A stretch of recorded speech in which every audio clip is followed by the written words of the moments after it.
Good morning to everyone. আশা করছি তোমরা সবাই ভালো আছো।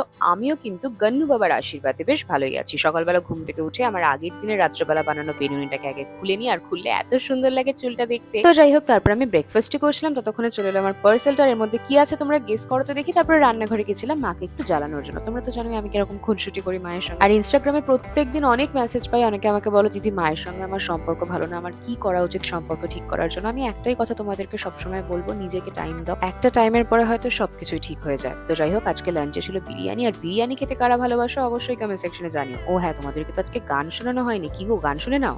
মায়া বলো বিহারিণী হরিণী গহন স্বপন সঞ্চারিণী, কেন তারে ধরিবারে করি বন্য কারণ, মায়া বলো বিহারিণী।